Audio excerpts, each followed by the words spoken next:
开始之前，帮忙订阅我的频道及按赞。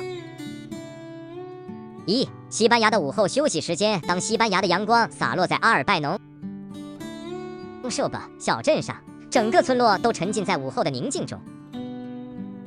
这个故事发生在一位名叫艾莉安娜·受加纳的年轻女孩身上。艾莉安娜是这个小镇的居民，她每天都在附近的农地帮忙。炎热的午后，她和父亲一同耕种农田。树荫下的风似乎舒缓了炎热的气温，但艾莉安娜仍感到疲惫。突然，父亲停下了工作，看住女儿说：“艾莉安娜，这是午睡的时间，让我们休息一会儿。”他们回到家中，母亲准备了凉爽的果汁和一些小点心。一家人在阴凉的屋内坐下，艾莉安娜感受到了难得的宁静。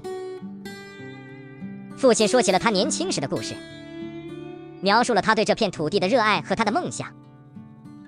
母亲轻声谈论了家族的历史和他们在这片土地上的努力。在午睡时间结束后，艾莉安娜感觉神清气爽，重新振作精神。她和父亲返回农田，心态也完全不同了。他们开始工作，但这次感到更加充满活力和热情。这种午睡的文化在阿尔拜农小镇是司空见惯的事。这个习惯让人们在炎热的中午找到片刻的宁静，重新充满活力，也让他们更有精神地度过下半天的工作。艾莉安娜常说，这段宁静的午睡时间不仅是休息，更是连接家庭和土地的一个重要时刻。这种午后的休息文化，使得人们能够在繁忙的农业生活中找到片刻的宁静，重新聚集精神，也激发出更多的创造力和活力。2. 拉托马蒂的番茄大战。在布尼奥尔博小镇上，每年8月的最后一个星期三总是喧嚣非凡。这是拉托马蒂的番茄大战的日子。让我们讲一个真实的故事。安东尼奥是布尼奥尔的居民，一直以来都对这场番茄大战充满好奇，却因为工作和生活忙碌而未曾参加。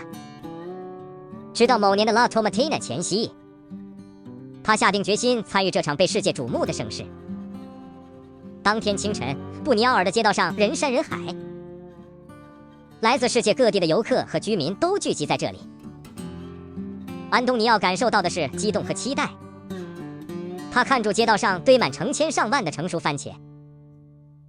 拉托马蒂正式开始，人们一听到发令声，就像释放了疯狂的猛兽，将手中的番茄互相掷打。安东尼奥加入了这场混乱，他感到兴奋，也对于这种放松和欢乐的氛围感到惊讶。随着番茄的掷打，人们脸上沾满红色，笑声和欢呼声此起彼落。安东尼奥也不例外，他和陌生人一同掷打，完全沉浸在这场狂欢中。时间飞逝，番茄激战结束后，整个布尼奥尔镇变成了一片红色的汪洋。人们相互帮助清理街道，笑声依旧响彻着。当天晚上，安东尼奥回家时，他感到内心充实满足。这场番茄大战不仅是一场令人震撼的活动，更是人们为了欢乐和社区精神而聚集的盛会。安东尼奥深深体会到，拉托马蒂不仅是布尼奥尔小镇的传统，更是一种文化和社交的表现。3. 西班牙钟楼的数字。有一座古老的钟楼坐落在马德里的一个小镇里，它的名字叫圣马丁钟楼。这座钟楼在当地有着悠久的历史，且有一个奇特的特点，它的钟使用的是25小时制。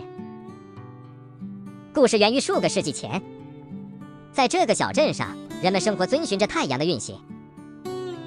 这里的农民和手工匠人在日出和日落之间的时间充实了一整天的工作。为了更好地适应夏季和冬季日照时间的变化，他们开始使用了25小时制。这座圣马丁钟楼因此闻名，它的钟不仅标示出了正确的时间，同时也反映了这个小镇居民对于时间的独特理解。钟楼的钟声不再只是单纯的时间告知，更是这个社区生活和节奏的象征。故事中的主角是一位叫做米格尔·梅盖尔的年轻钟匠，他是圣马丁钟楼的看管者。他的家族历代都在这座钟楼工作，并将25小时制的钟传承下来。米格尔对这个传统和钟楼的历史充满敬意。对于米格尔来说，圣马丁钟楼的25小时制钟声不仅是一种时间的记录，更是他与家族和社区的联系。每当钟声响起，他都感到自己承载了历史的重量，也肩负着将这种特殊制度传承下去的责任。即使现代社会逐渐适应了24小时制，圣马丁钟楼的25小时制钟声仍然时常响起，为这个小镇带来了一丝怀旧和独特的惊喜。这座钟楼和它的25小时制，见证着这个小镇的历史和文化，成为了这个社区的骄傲。4. 西班牙语的方言差异。在西班牙，方言差异丰富多彩，而故事中的这个小镇阿尔卡拉展现了这种多样性。这个小镇因其独特的方言而闻名。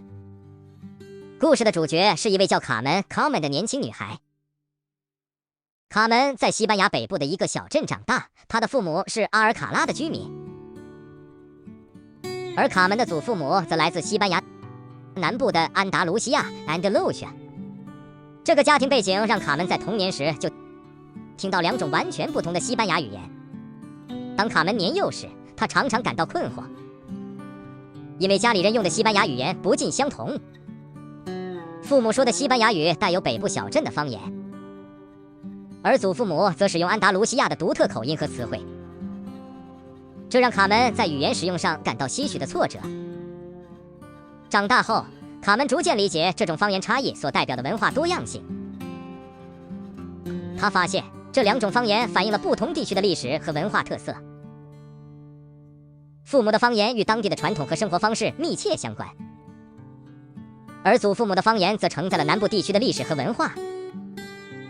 卡门的故事不仅是他自己的成长过程，也是西班牙语言多样性的一个缩影。这种方言差异不仅是一种语言的变化，更是西班牙丰富多元文化的体现。卡门在学会尊重和欣赏这种差异后，他开始认识到这个国家的语言多样性是一种宝贵的文化资产，值得被珍视和传承。5. 埃尔奥卡拉特自然保护区。在西班牙的埃尔奥卡拉特自然保护区有一个让人惊叹的故事。这里的一位名叫爱丽丝 Alice 的摄影师，有着一段令人难忘的经历。爱丽丝一直对自然景观充满热爱，她听闻埃尔奥卡拉特的独特沙漠景观后，立即决定前往拍摄。当她踏进这片欧洲唯一的沙漠时，被眼前的景象震撼了。在这片沙漠中，沙丘和山丘错落有致，形成了令人叹为观止的景观。他开始捕捉这里的奇特景色，将它们转化成令人难忘的摄影作品。正当他在沙漠中寻找最佳的拍摄角度时，遇到了一位当地导游，名叫马可。马可是这个地区的居民，对这片沙漠了如指掌。马可向爱丽丝讲述了这片沙漠的形成过程，以及它在当地人心中的地位。他分享了沙漠里各种独特的植物和动物，以及这些生物如何适应极端的环境。2人开始合作，马可带着爱丽丝游览沙漠各个角落，直到他发现最令人难以置信的景色和视角。这段合作不仅使爱丽丝的摄影作品更加生动，也让她更深入地了解了这片特殊沙漠的生态。回到家后，爱丽丝开始整理她的摄影作品，将这片埃尔奥卡拉特沙漠的美丽呈现给世界。她的作品不仅展现了大自然的壮丽和多样性，也表达了她对这片沙漠和当地文化的敬意。这段与马可的合作，让爱丽丝深深体会到大自然的奥妙和人与自然的共生。这个故事不仅是一段摄影之旅，更是对埃尔奥卡拉特自然保护区的一次深入探索。谢谢你的观看，麻烦订阅我的频道及按赞小铃铛。